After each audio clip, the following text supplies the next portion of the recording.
Y continuamos con el bloque que sigue, que es impacto del aumento de los costos sobre la rentabilidad de los proyectos. Yo supongo que a mucha gente este tema le va a interesar bastante, con lo cual lugares vacíos que van quedando se van ocupando. Traten de no dejar cosas en los sitios. No se escuchó prácticamente ningún celular sonar, con lo cual esto es importante. Hay mucho respeto uno por el otro, así que continuamos. Entonces, rentabilidad de los proyectos inmobiliarios. Este es el tema que vamos a abordar en este momento. ¿Cómo afrontar el fuerte aumento de los costos de la construcción que impactó y que está teniendo sobre ellos un resultado económico en cada uno de los emprendimientos? La nueva agenda del sector. Mejoras en la productividad e importación de los insumos. Para ello ya tenemos con nosotros e invitamos a subir al escenario a Sergio Topor, director de STIAS, Eduardo Espósito, de Espósito y Asociados, Gustavo Llambías, socio de Red Real Estate Developer, Sociedad Anónima, Alan Moadev, socio de SEC Grupo y Portland, Lucas Salvatore, director de Idero, y modera nuevamente. Invitamos a subir al escenario. Hoy vas a subir y bajar y hacer gimnasia. Ya estás. A Germán Feingelbaum, profesor de Real Estate de la Universidad de Itela. Adelante ustedes. Bueno, hasta ahora fue fácil, porque hasta ahora hablamos de los proyectos, de las ideas, pero acá estamos con los constructores, con los que están en la obra, los que hacen que suceda todos los días. Bienvenidos, Sergio, Eduardo, Lucas, Gustavo, Alan. Gracias por estar con nosotros. El tema que cruza todas nuestras charlas es el cambio de paradigma. Es como el contexto del país, el contexto macro, cambia la forma en la cual hacemos las cosas. Yo con algunos de ustedes tuve la oportunidad de hablar previamente y todos me sacaron este tema, ¿no? Cómo el cambio de situación nos obliga a trabajar diferente. Y me gustaría empezar con Gustavo. ¿Cómo ves que esta situación o este proceso que estamos viviendo a nivel país y economía cambia los temas relativos a la producción del hábitat? Bien, buenos días a todos. Un gusto participar de este encuentro. Francamente, el tema del costo de construcción es un tema que aparece en todas las mesas de proyectos, de desarrollos, pero creo que ya se planteó en los paneles anteriores de alguna manera y nosotros creo que en este panel lo vamos a reforzar.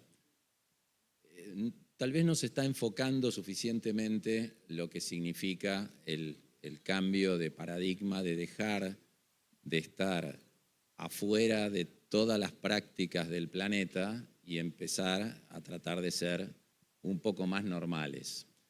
Y ahí tal vez nos damos cuenta hasta qué punto, o tal vez no nos damos cuenta suficientemente, pero uno puede verlo con los números y con las cosas cuando compara con otros mercados, hasta qué punto hemos naturalizado cosas que son completamente disparatadas. Y lo peor del caso es que no es la primera vez. Déjenme hacerles una referencia personal muy cortita.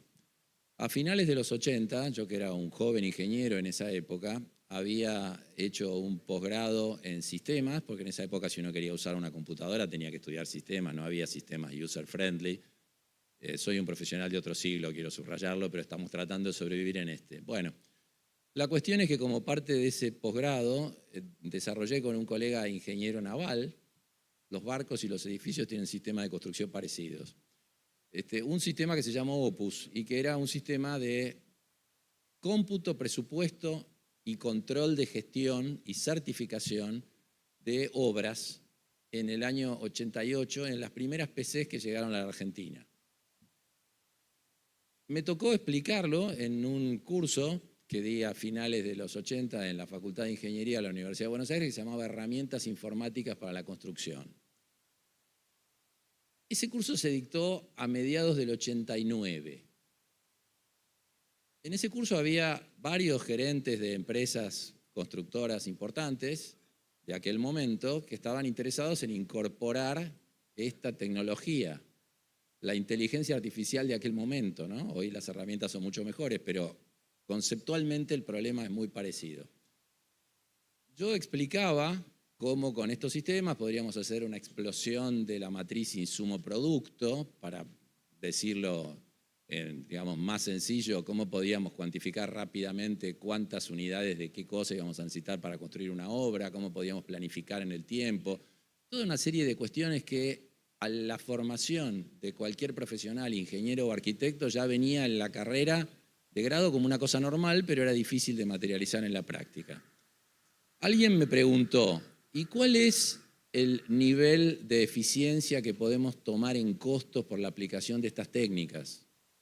Y la respuesta fue, bueno, en ingeniería, en cualquier proceso, por más que uno trabaje muy bien, los diferenciales de economía son siempre un dígito y un dígito chico. Llegar a un 10% de mejora en procesos es todo un hito casi heroico. Esta persona que me preguntaba decía, perdemos el tiempo acá.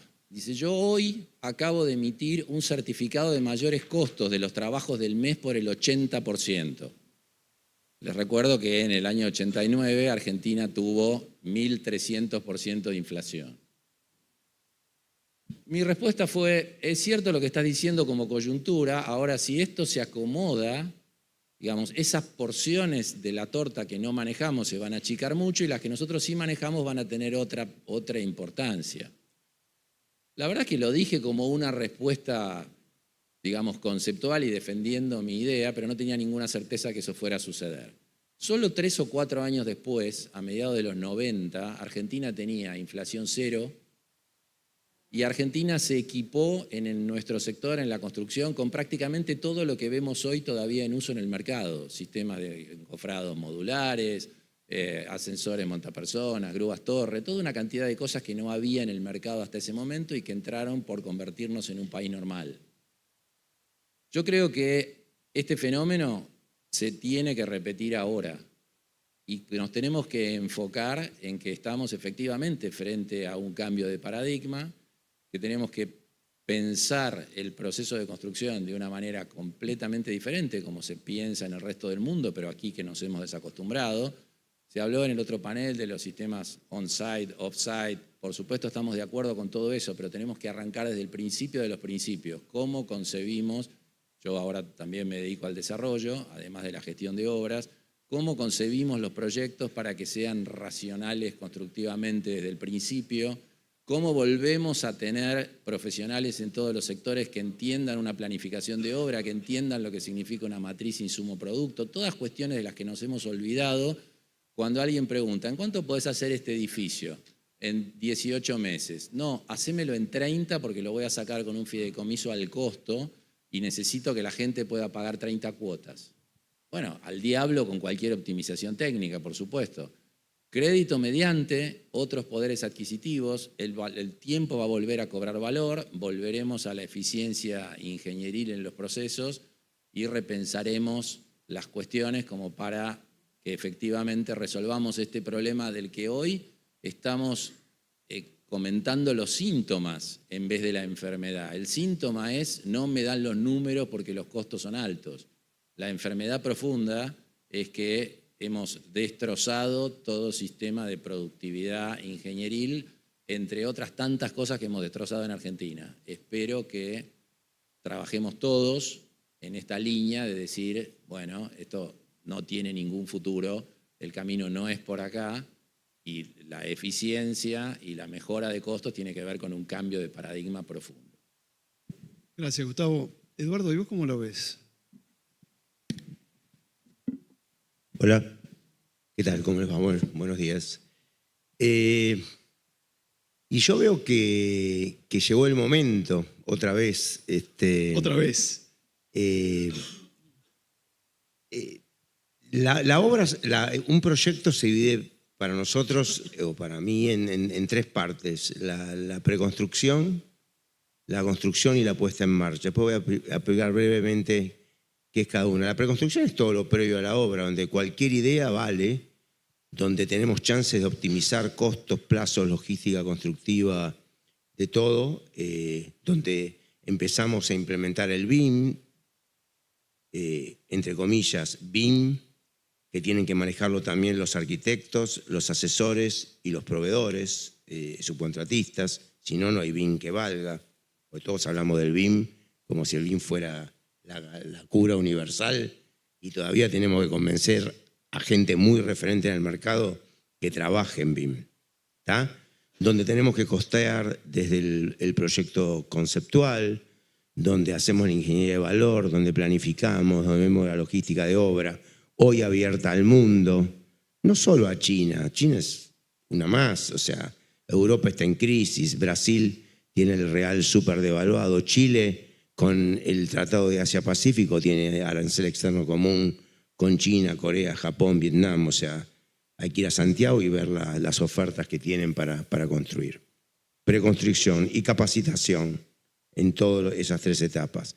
Construcción, implementar todo lo que es la gestión del cambio, la eficiencia en la gestión de obra, pero implementarlo en serio, ¿tá? Con presencia en obra, con control de documentación. Nosotros estamos utilizando inteligencia artificial para gestionar la cantidad de metros cuadrados que tenemos en marcha. Y el final de obra, que se pierde muchísimo dinero en el final de obra. Todos se ríen cuando uno dice que las obras se abandonan con dignidad. Bueno, yo aprendí que las obras se abandonan con dignidad, no lo dudo, es una variable fija del sistema de ocasiones, pero tratemos que la dignidad sea cada vez mayor. Por lo tanto, el equipo que termina la obra debiera ser diferente al que la hace. Hay que mandar gente al final de la obra 3, 4 meses a recibir la obra, que seguro van a generar un conflicto con los que hicieron la obra, que no ven nada, que están hartos de llegar a las 7 de la mañana y estar 3 años en el mismo lugar, y hacer el listado de pendientes, las recepciones provisorias, con softwares de gestión, con inteligencia artificial. Hay software que nosotros usamos uno que se llama PlanGrid, se puede usar cualquier otro. ¿Cómo la veo yo? Tenemos otra oportunidad nuevamente, capacitarnos, mejora continua, mirar el mundo, todo lo que ya dijeron todos los que hablaron antes que yo y que saben tanto más que yo, y ver logísticas constructivas. Por ejemplo, al lado mío tengo una persona que construye en acero. Me preguntan, ¿podemos construir en acero? Obvio. Yo en México construí torres de 70 pisos en acero. ¿Podemos hacerlo acá? Por supuesto. Pero hay que convencer a los calculistas que calculen en acero. No es tan lineal, ¿tá? O sea, estamos en un momento de inflexión para disparar una forma de construir en Argentina, como dijeron recién, ayornada como construyen en el mundo. Pero el mundo no es Australia, el mundo es Chile, es Brasil, es Perú. No tenemos que ir muy lejos para ver cómo se construye, ¿tá? Gracias, Eduardo. Y Lucas, me parece que estos temas que estamos hablando, vos los venís promoviendo e implementando hace tiempo. ¿Cómo ves la continuidad entre lo que venías haciendo y lo que sigue acá a futuro? Mira, primero agradecerles por construir, por la invitación y estar en este panel, que la verdad que es un lujo, y estar después de los cracks que tuvieron recién fuerte. Primero yo creo que hay un mensaje que hay que entender, que se acabaron las soluciones mágicas. Antes éramos horribles construyendo, súper ineficientes, pero había una devaluación, entonces cuando sacaban la cuenta, en realidad en dólares le convenía, duró tanto la obra que nadie se acordaba ni cuánto arrancó valiendo, ni cuánto, en un rubro donde todos queremos decir que construimos más barato, con lo cual también es raro. Yo creo que debe ser el único rubro que desde canchero decir que la casa te salió $600 el metro, digamos. Es al revés que la mayoría de los rubros. Y con esto quiero decir, digamos, yo no creo que la solución sea ahora, no, la solución es el BIM. No, la solución es construir en acero. La solución es importar de China. Fuimos a China, ya está todo resuelto. En China vale todo 1/3, está todo resuelto. Eso es una falacia, digamos. Eso lo que hay que entender es que cambió el paradigma.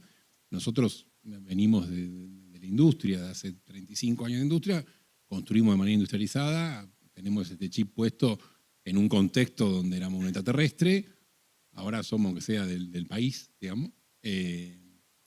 Y para mí la clave fundamental está en la integración de los procesos. Un poco lo que nombraba Gustavo y también Eduardo, es fundamental de decir, che, desde el diseño del proyecto, de la concepción del proyecto, que se entienda con cómo se va a construir, con qué lógica se va a construir, y que en el proceso todos los que participen tengan que ver con ese proceso. Yo hace rato vengo diciendo un error en oficina vale 1, un error captado en fábrica vale 10 y un error en obra vale 100. De eso nos llevó a que hoy gran parte de nuestra construcción sea offsite, digamos, ¿no? La aplicación de por qué es offsite. Porque el desvío que puedo tener en una línea de montaje, que no es más que fabricar de la misma manera que se fabrica absolutamente todo lo que conocemos. Digamos, de la mesa, la copa, el celular, el auto. Digamos, lo único que se hace distinto es la construcción. Digamos. En países, sobre todo, subdesarrollados. Digamos, ¿no? Cuando vas a países sin ir a, como decía bien Eduardo, sin ir a Suiza, digamos, cuando vas a países que construyen con mejores técnicas constructivas, la que sea, nada, la obra es más un sistema industrial y de fabricación que algo tan casero como veníamos haciendo, digamos. Mi visión es que está ahí, hay que trabajar en los distintos elementos de la cadena, yendo a ejemplos concretos. Vamos a ver, hay cosas que nosotros, por ejemplo, digamos, hay muchas cosas que hacemos in company, digamos, desde el cálculo estructural, desde el diseño BIM de toda la obra, hace 20 años ya. Pero hay cosas que tercerizamos y a veces nos pasa que uno hace en esta industria, en este sector, pasa algo que yo no lo vi en ninguna industria, que uno optimiza algo, lo que sea, a ver un ejemplo vulgar, pero no sé, vamos, el colocador de porcelanato. Che, hice una optimización en el porcelanato, no tenés ningún corte, es un rectángulo. ¿Cuánto vale? 5.000 pesos metro cuadrado. Joya, perfecto. Pero ¿sabes que tengo esta obra que tiene la cara de Dalí, toda tallada a mano, con formas de... ¿Y cuánto vale? 5.000 pesos. ¿Cómo vale lo mismo si tardá 10 veces más? Esta industria está acostumbrada a eso, digamos, que es rarísimo, digamos, no pasa en ninguna otra industria. Entonces, a veces hay que lograr y trabajar cuando mejorás técnicas constructivas para que esa mejora real se vea en el costo, digamos. Sobre todo si lo tercerizás, digamos. A nosotros, en general, hacemos un proceso en eso y la verdad que hay veces que logramos que esa alianza funcione. Y incluso a veces lo tenemos que demostrar, digamos, no sé, cuando hicimos Darwin, que usamos bloque de hormigón celular de 60 por 60, porque todavía no tenían los paneles, ahora los tienen. Claro, la mano de obra tardaba un tercio, pero quería cobrar lo mismo. Entonces, flaco, pará, tuvimos que demostrar que era más rápido y que le bajamos el costo para que después, de varias discusiones, baje algo la mano de obra. Entonces, hay ese proceso y esa renegociación constante. Hoy hay que dar la batalla internamente en las empresas, que tenemos mucho para bajar, y externamente con un montón de proveedores, y en nuestro caso en particular, nuestra política es lo resolvemos igual, con lo cual, si no logramos un partner que esté a la altura de las circunstancias, terminamos siendo nosotros. En varios casos, de un ejemplo pago, en la construcción offsite, el transporte es un tema muy grave. Es muy caro el transporte en Argentina, muy caro. Y mucha eficiencia que ganás en la fábrica la perdés en el transporte en 5 minutos. Para hacer el edificio de Anielo, que hicimos, digamos, modular y lo montamos en 28 días, el costo del transporte valía lo mismo que lo que me salía a la mano de obra fabricarlo. Terminamos, digamos, comprando nosotros carretones y haciendo el transporte porque era una estupidez lo que nos querían cobrar. Digamos, la realidad que hay es un momento donde hay que integrarse, donde ellos son grandes profesionales que se dedican a estudiar eso y demás, que me parece que es fundamental que esta industria de una vez por todas trabaje toda junta, que es la industria que más disgregada está por afano. Digamos. Es un poco para mí, digamos, no hay una receta mágica de decir, con esto se resuelve. ¿Y a qué te referís con trabajar toda la industria junta? ¿A juntarte con el proveedor o la empresa que iba a hacer la instalación de los paneles o de los bloques y trabajar de una forma conjunta para bajar los costos juntamente? ¿O cómo lo ves en la práctica? No, en la práctica, a ver, por ejemplo, nosotros diseñamos, sobre todo hay cosas que uno tiene más poder de decisión en la del diseño y cosas que tiene menos. Digamos, como cuando me pongo el gorro de constructor, cuando me pongo el gorro de desarrollador, obviamente decido más, ¿no? Pero, entonces hay un momento que sí, por ejemplo, el que hace la ventana, nosotros vamos y hablamos de la ventana y dice, che, ¿cuál es la optimización? Yo quiero este dibujo de la ventana. Pensamos esto, ahora, pero ¿es esta la medida o en realidad me conviene esto porque el vidrio vale menos? Porque, digamos, de esos detalles, no hay ninguna solución que te baje el 30% del costo de la obra. Pero le bajás a la ventana algo, al otro algo, y así vas bajando costos, pero es fundamental que, es una industria donde muchas veces el que hizo el diseño vive en Narnia y está buenísimo. Hay proyectos que los pueden pagar y está buenísimo. Digamos. El tema que yo creo que uno de los grandes cambios de paradigma, que vamos a dejar de construir para el faraón y vamos a construir para la gente, que es lo que celebro gratamente, digamos. Entonces, en ese construir para el que va a habitar, vos tenés que hacer algo que sea precio-producto, que llegue a esa persona con el crédito y con otras variables y que sea eficiente. Entonces, por eso es fundamental que trabaje en conjunto desde el diseño hasta el último que hace la terminación, digamos. Es clave que esa terminación esté pensada de antes y no el día que llegó, terminó la promesa y decía, y ahora, mirá, tiene todo un desperdicio del 20%. ¿Y por qué no se pensó antes? La realidad que, un poco, también con lo que dijo Gustavo, venimos de una economía donde optimizar algo ingenierilmente, como dijo Gustavo, para ganar un 10% es un laburo. Venimos en un momento que tardabas 3 meses en ese 10% y en esos 3 meses perdiste un 30%, entonces es una estupidez. Bueno, ahora no, es otra cosa. Entonces ahora hay que realmente trabajar mucho desde la ingeniería para que las cosas sean más optimizadas y bajen los costos. Alan, ustedes tienen una perspectiva un poco diferente porque tienen una integración entre construcción y desarrollo muy íntima. ¿Por qué no contás qué lo llevó a esa decisión y qué ventajas o qué beneficios ven que obtienen de esa? Bueno, primero gracias por la invitación. Ya hace 6 años que yo vengo de este lado del panel y la verdad que algo está pasando porque están mis socios acá. O sea que es la primera vez que vienen a ver y que no se van.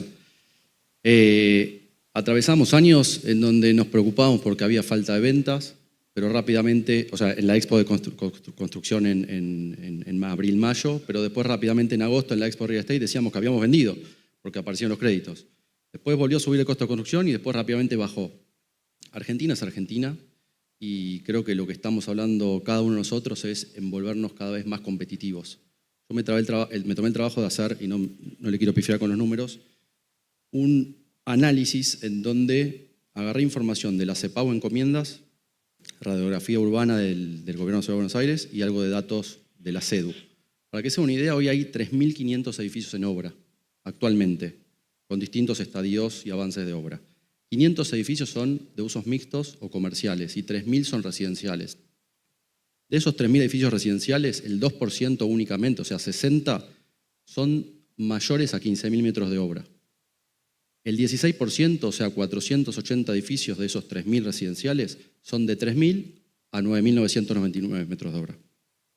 Y fíjense este número, 2.460 edificios son menores a 1.500 metros cuadrados de obra.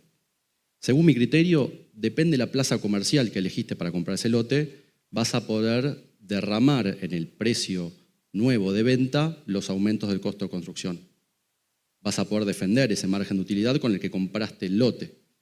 Y para el 95% de estos 3.000 edificios, probablemente no. ¿Dónde está el desafío?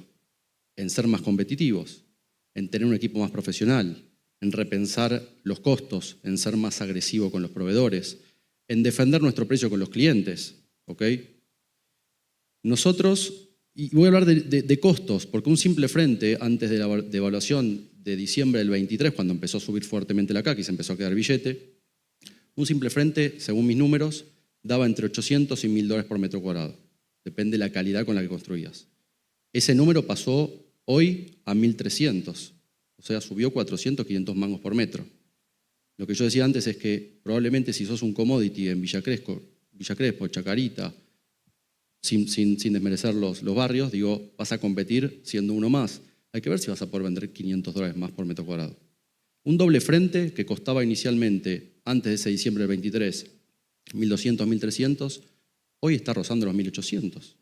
Quizás tengas un poquito más de margen porque tenés un producto menos comoditizado y vas a tener una plaza que te va a valorar un poquito más el metro cuadrado. Pero seguramente los márgenes te habrán pegado. Cuando vas a un triple frente, un producto premium, que originalmente estaba en 1.500, 1.600, hoy está superando los $2.000 de costo. La tierra que compraste probablemente la compraste bien, la habrás pagado entre $800 y $1.200, y ahora el desafío es vender de pozo algo arriba de 3 lucas el metro. ¿Hay mercado para eso o no? Bueno, vemos que el crédito hipotecario está dinamizando el usado. Se están absorbiendo todos los metros cuadrados que están terminados buenos en regla con el crédito hipotecario. Ahora, ¿qué pasa con nuestros desarrollos nuevos? Nosotros actualmente tenemos más de 350.000 metros en desarrollos hoy. Eso equivale al 10% de lo que se está construyendo hoy en el mercado. Es un montón. ¿Y qué estamos haciendo para combatir esta película de terror, que para mí es el segundo estadio de la obra, porque primero es la tierra? Bueno, empresas como Portland hoy tienen la ventaja de, por la escala que tienen, tener una empresa constructora propia. ¿Y eso qué hace? ¿Estoy tranquilo con eso? No solamente, porque eso es uno de los costos de construcción, o sea, la parte de mano de obra. Estamos empezando a incorporar una importadora, ahora está de moda ir a China, para combatir el segundo fantasma, que son los materiales. Y después a nivel equipo estamos volviéndonos, como dijo Gustavo antes, recontra eficientes, recontra agresivos, recontra profesionales, con la mentalidad de dueño de poder cuidar cada mango que se eroga de cada proyecto. Entonces, esto nos está haciendo cada vez más profesionales, más eficientes. Estamos obviamente haciendo toda nuestra tarea para que cada negociación que tenemos, ya sea de venta o de compra, sea la mejor posible. Mucho más ahora que nunca. Obviamente a nivel comercial, me puedo meter un poquito más ahí, creo que los proyectos que fuimos encarando en los últimos años son proyectos que nos dan esa ventaja competitiva, haber comprado muy bien la tierra, ¿no? Y ahora el desafío es ver qué tipo de producto generamos en esas plazas comerciales. Estamos empezando a hacer cosas fuera de la ciudad, lo cual es un gran desafío. Nos metimos fuertemente en Buenavista, que es una zona que yo principalmente cuando iba a mi ex oficina Nordelta pasaba y la miraba de reojo y decía, ¿cuánto tiempo le falta a esto por desarrollarse? Y fíjense que pasaron solamente 4 años y hoy no hay un metro cuadrado libre de tierra y nuestra venta está explotando. Ahora estamos iniciando un proceso de compra de un lote en zona sur, o sea, somos un desarrollador que quizás está muy catalogado por ser pro zona norte y estamos saliendo de nuestra caja de confort y nos estamos yendo a zona sur. Primer proyecto de la compañía fuera de zona norte, que luego les voy a contar. Gracias, Alan. Sergio, tenés un montón de experiencia, un montón de años, mucho de ello acompañando a desarrolladores a que los proyectos se hagan de la mejor manera posible. Si hoy le tuvieras que decir a los desarrolladores las claves en las cuales fijarse, sobre qué tienen que poner el foco, sobre qué vos trabajarías con ellos poner el foco para que desde el punto de vista de la gestión del proyecto sea mejor, ¿cuáles serían esas claves? Qué pregunta. Gracias por estar acá. Gracias por haberme invitado. Lo primero es que estamos en un cambio conceptual muy importante. Yo creo que nosotros estamos acostumbrados, por lo menos los últimos 20 años, nos entrenaron para trabajar en la arquitectura o la construcción de la abundancia. Y ahora nos toca trabajar en la escasez. Y no sabemos. Para los desarrolladores fue más o menos igual. Mientras el precio de venta lo avalara, ¿cuál era el problema? Entonces, si éramos ineficientes, y queda claro que somos ineficientes, para ver la ineficiencia del mercado, la cuenta es muy simple. Nosotros los profesionales abastecemos como mucho, exagerado, el 5 o el 7% de la construcción en el mundo. En el mundo. Entonces la pregunta es, ¿a qué mercado me voy a dedicar? Lo que hace un momento decía Alan y lo que decía Lucas. Nosotros tenemos una charla mañana a la tarde con gente de construcción modular para darles una idea, que tienen 100.000, 150, 180.000 seguidores en Instagram. ¿Cuántos módulos hacen? 30, 40 módulos año. En metros cuadrados son intrascendentes. Pero cuando esos seguidores tengan crédito y tengan poder de fuego, no pueden abastecer al 1% de sus contactos, dichos por los dueños de las empresas. Si yo obtuviera de los 150.000 el 0,5%. ¿Qué es lo que te vende una automotriz cuando te manda un SMS? ¿Sí? La respuesta estimada es esa. Entonces, ¿a qué mercado me quiero dedicar? Estamos acostumbrados al mercado de la abundancia. Probablemente haya que mirar un mercado distinto. Segundo, ¿cuál es el modelo de negocio que queremos mirar? Hace años, Eduardo ha sido en muchos aspectos mi gran maestro, que planteamos cómo profesionalizar, cómo mejorar. Y en esto, yo soy el único arquitecto acá, ¿no? En este panel. Herman, vos también. No, yo soy arquitecto. Los arquitectos tenemos una enorme responsabilidad o irresponsabilidad en esto. Tenemos que entender que hay un mercado enorme que quiere algo mucho más simple de lo que nosotros queremos como arquitectos. Quiere una casa que pueda pagar, que funcione, que tenga garantía. Y qué casualidad que una casa de ese criterio vale lo mismo que un coche simple. Y ese coche va a 160 kilómetros por hora, tiene 5 años de garantía y no le entra agua. Toyota está cambiando el criterio y da 10 años de garantía. Y nosotros, vergonzosamente, Eduardo decía, abandonamos las obras con dignidad. Entonces, hemos dejado de lado todo el mercado, el 90% del mercado. ¿A qué mercado me quiero destinar? Esta es la primera instancia, porque hay un cambio de concepto y esto lo vemos, no hace falta ir muy lejos, en toda Latinoamérica. Hay un mercado que claramente no accede a nada, pero hay un mercado que puede comprar bajo condiciones distintas. Ahora, si le quiero dar un 3 dormitorios con una mesada de Corian, y bueno, voy a quedar afuera. ¿Hay gente con capacidad de pago? Sí. Y hay desarrolladoras muy interesantes. Creo que hoy hay una charla de espacios de Tapiola que están haciendo cosas diferentes, con formas de venta distintas en épocas de alta inflación. Imagínense en una época con un poco de estabilidad. Tenemos las cosas tan tergiversadas que un crédito como el que se maneja hoy en Argentina, que es un crédito con tasas que para todo el mundo serían usurarias, tiene demanda. Con un poquito más de tranquilidad, nuestra matriz de concepto va a cambiar. Lo que no va a cambiar, si nosotros no implementamos el cambio, es el cambio conceptual. Tenemos que dejar una artesanía para pasar a ser una industria. Somos una artesanía. Lo llamamos construcción tradicional, pero en realidad somos una artesanía. Una industria es algo que tiene procesos, que no tiene desperdicio, que hay mejora continua, que hay control de calidad. Todo esto no aparece ni siquiera en la formación de nuestros profesionales.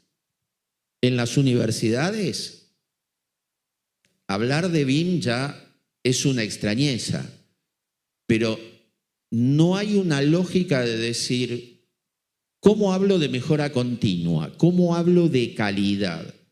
¿Cómo hablo de finanzas? Entramos a las obras y el que maneja la obra es un sobrestante con meses o pocos años de recién recibido y él es el que hace el control de calidad de la obra.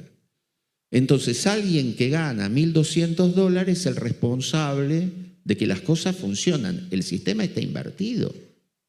Si no dedicamos recurso humano de calidad con las herramientas adecuadas, vamos a seguir cometiendo los mismos errores de toda la vida.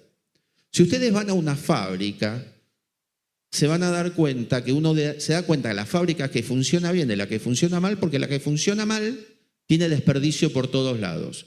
Y si alguien lo mira, dice, esto es plata. Yo lo compré, lo procesé y lo voy a tener que tirar. Lo pagué 3 veces. Esto nos pasa todos los días en la obra. ¿Vieron volquetes en la puerta de las obras? Material comprado, procesado y tirado. Lo pagamos 3 veces. Más la subida y bajada. ¿Qué tenemos que hacer? Definir bien cuál es nuestro nicho, definir con claridad con quién lo vamos a trabajar profesionalmente. Y a partir de ahí decir, me caso con un producto, me caso con un nicho y optimizo permanente en esa dirección. Yo quería terminar, tenemos 5 minutos y a lo mejor me voy a exceder un poquito, pero quiero... Lucas dijo algo y Eduardo dijo algo que está muy conectado. Vos hablaste, Eduardo, de los 3 periodos, los 3 etapas, y mencionaste una que se menciona muy poco en estos foros, que es la preconstrucción. Y vos, Lucas, dijiste el error en la línea de producción el error en el diseño cuesta 1, en la línea de producción 10 y en el sitio 100. Los dos son conceptos que atañen a la misma idea, que es a la primera etapa del proyecto, ¿no? Yo recuerdo una vez que estaba con un tipo en Estados Unidos, un profesional de construcción muy bueno, que me dice, a veces me llaman cuando ya no puedo ahorrar más plata, porque la plata la puedo ahorrar cuando empiezo el proyecto. Cuando tengo que comprar los ladrillos ya no puedo ahorrar más. Entonces, quisiera que cada uno de ustedes le destine un minuto y medio a decir las claves de un buen proceso de preconstrucción, o las claves del trabajo en ese primer momento en el cual se toman las decisiones claves que permiten luego ser más eficiente y ahorrar costos. Dale, Eduardo. Ok. Bueno, primero, esto para que quede claro a todos, cualquier idea brillante que se les ocurra durante el proceso de construcción es una adicional o una demora en el plazo. ¿Estamos de acuerdo? Tienen el 90-95% de probabilidades de equivocarse. Así que mejor que no se les ocurra ninguna idea. Dicho esto, vamos a la etapa de preconstrucción. La etapa de preconstrucción tiene determinados pilares. El primer pilar es que yo tengo que saber qué me cuesta lo que estoy proyectando en el momento que tengo el primer dibujito en una servilleta de un bar. ¿Ok? Esto que Alan comentó hoy, 1300, 1200, tengo doble frente. El paramétrico hay que ponerlo. ¿Tá? Empezar con una contingencia de 5% de diseño, 5% de construcción, para que cuando empiezo el proyecto no tengo contingencia de diseño y reduzco la contingencia de construcción en mi presupuesto al 3%.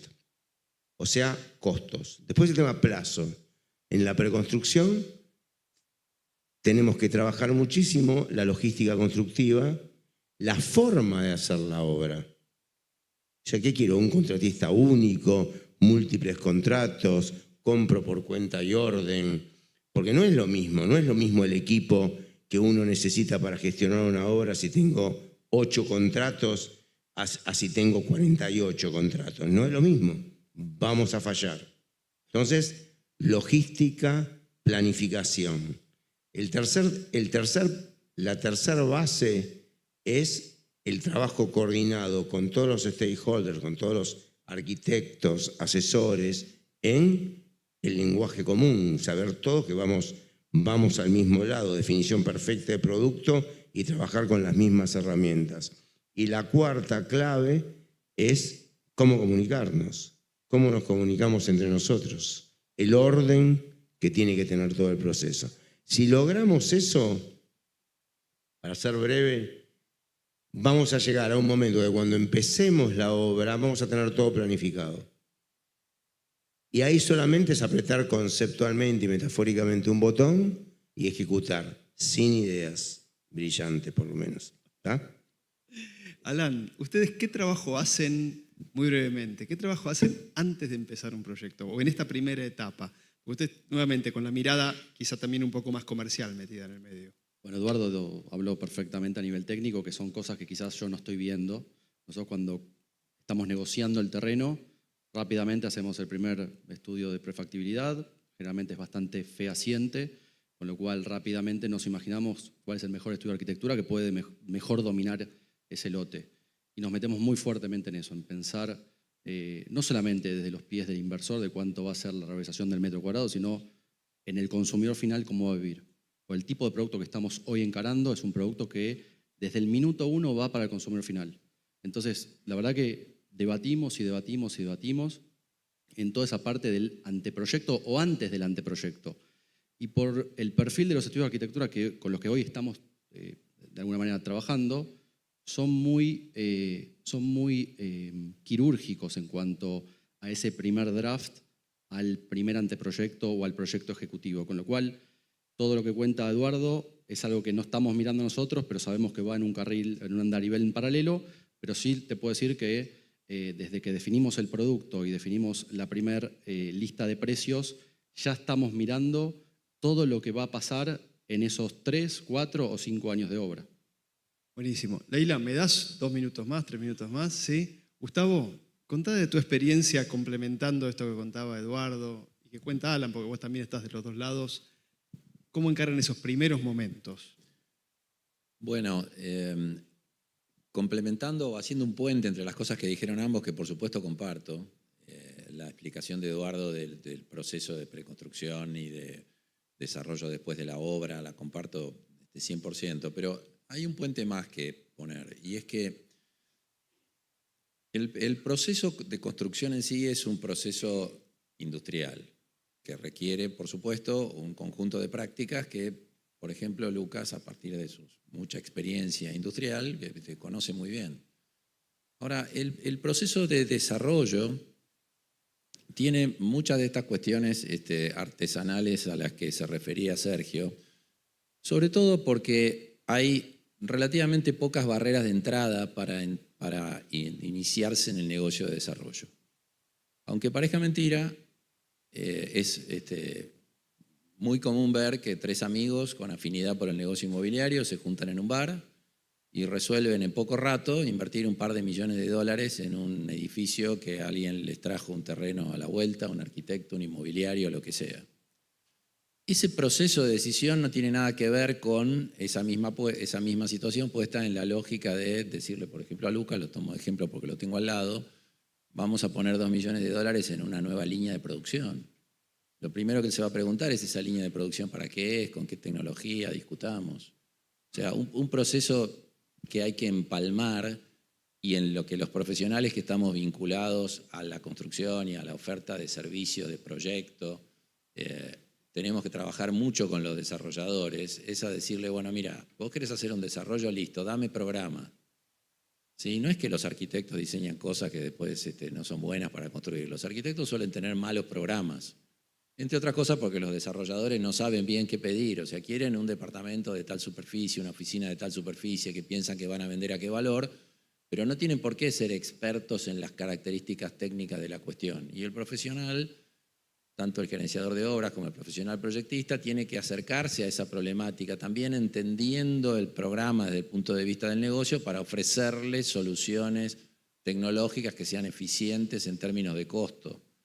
Si no, es un diálogo, digamos, entre 2 partes, que cada una está mirando su parte de la película sin entender la del otro. Y ustedes se preguntarán, ¿y eso por qué ha sucedido durante tanto tiempo? Porque justamente en un mercado muy distorsionado macroeconómicamente, la inflación, la problemática argentina echa un manto de piedad a toda clase de errores básicos que no se cometen en otros mercados. En otros mercados no es tan sencillo, no hay tan baja barrera de entrada para entrar a desarrollar, precisamente porque el desarrollador tiene que tener más visión tecnológica, el constructor y el productor con procesos no es Carlito, yo te la construyo, el de acá a la vuelta que tiene una buena cuadrilla de gente que no sé qué y que le compra el corralón de la esquina, digamos. Eso que decía Alan de que el grueso de los edificios que se hacen en Buenos Aires y en todo el país son chicos, no solamente son chicos en superficie, sino que están pobremente concebidos y pobremente gestionados por una cuestión de falta de escala conceptual, les diría yo. Hay mucho para trabajar en eso. Y yo insisto que tenemos una gran oportunidad, como pasó en los 90, la historia nunca se repite, pero sí sirve de antecedente, al sacarnos de encima el gran manto de perdón de la inflación, la realidad nos pone frente a los que hacen las cosas bien y los que no las hacen bien. Y ahí hay una gran oportunidad, digamos, una oportunidad que hay que explotar. Y por supuesto, no nos podemos autoflagelar demasiado por las cosas que sabemos positivamente que no hemos hecho bien técnicamente, porque sobrenadábamos el contexto que sobrenadábamos. Yo les dije al pasar, ¿dónde puede uno tener entusiasmo por eficientizar una construcción cuando el desarrollador tiene necesidades de plazo que están reñidas con la optimización de la construcción? ¿Sí? Por ejemplo, se construyen 2 torres y se construyen en etapas porque la única forma de financiarla es con la preventa, el mercado absorbe lento y se pierde toda la eficiencia que sería, para decir una tontería, montar una torre de grúa en el medio y abastecer 2 obras al mismo tiempo. De eso hemos hecho cosas así en los 90 y seguramente volveremos a hacerlas ahora si Argentina se endereza. Es una gran oportunidad, va a ser un placer para todos los profesionales involucrados trabajar con estándares internacionales, pero también es un desafío entender que hay que prepararse para eso, porque el que no lo haga, si la Argentina funciona, se va a quedar afuera de la foto, definitivamente. Gracias, Gustavo. Sergio, sobre este proceso inicial, 2 palabras de qué es lo clave. 3 palabras. Ingeniería de valor. Tendemos a pensar que el proyecto sale y está maravilloso y perfecto y no hacemos algo que es elemental, que es ver cómo lo optimizamos. Si ustedes tienen que ir a operarse, seguramente antes de casarse con el cirujano van a ir a escuchar una segunda opinión. Pero alegremente gastamos $5 millones quedándonos con la única opinión que tenemos. Revisar nuestros diseños, revisar nuestros conceptos, mirada de terceros que nos ayuden a lograr el mismo producto, la misma calidad, pero con menor costo o con el mismo costo, un producto superior. No lo solemos hacer. Y de vuelta, los arquitectos somos muy celosos, no queremos que nadie lo mire. Nuestros proyectos son nuestros hijos. No son nuestros hijos, son el negocio de un tercero. Y a eso tenemos que apuntar. Lucas, cerrando y hablando sobre este vos trajiste el tema justamente de un peso que te ahorrás, un peso de costo versus los 10 o los 100, cerrando sobre cuál es la clave del trabajo que haces en ese momento. A ver, hay un tema fundamental que es el proyecto ejecutivo. El 99,99999% de los proyectos ejecutivos que te da un estudio de arquitectura no es un proyecto ejecutivo. Es una realidad absoluta, por múltiples razones, porque no se lo pagan lo que vale, por lo que sea. También está reñido por cosas que cambian todo el tiempo, pero hay un gran problema que los proyectos no sirven. Entonces, es fundamental trabajar en la ingeniería de valor, en el proyecto ejecutivo, el tiempo que requiere más tiempo del que el desarrollador quiere, porque es lo barato aparte, es muy barato, digamos. E incluso estamos en un mercado donde vos presentás los planos y tardan 8 meses en aprobártelos. O sea que tenés un montón de tiempo para hacerlo, digamos. Entonces, es clave trabajar ahí porque la plata se gana pensando. Como no se gana después poniendo más tipo para que revoque más rápido. Entonces, es fundamental esa parte. Nuestro sistema constructivo, construimos en acero, una especie de mecano, tiene la virtud de ser súper preciso, pero también tiene el enlatado de ser súper preciso. Con lo cual, nos obliga a diseñar todo antes. Pero si uno va a Estados Unidos y ve cómo construyen en hormigón, también diseñan todo antes. Porque al final del día, lo que no está diseñado antes, alguien no lo pensó. Y dependés un poco, como decía Sergio, del capataz de obra que está en el 4º piso, que se le ocurrió, que le pareció que era mejor, digamos, que capaz lo hace fenómeno, pero capaz no. Entonces, digamos, la realidad que, para mí el valor agregado está en pensarlo y tener los profesionales, el equipo suficiente para hacer esa ingeniería bien, para tratar de resolver todos esos posibles problemas y eficiencia antes de que sucedan, digamos. La clave está ahí. Bueno, Sergio, Eduardo, Lucas, Gustavo, Alan, muchísimas gracias. Fue buenísimo este panel y espero vernos el año que viene.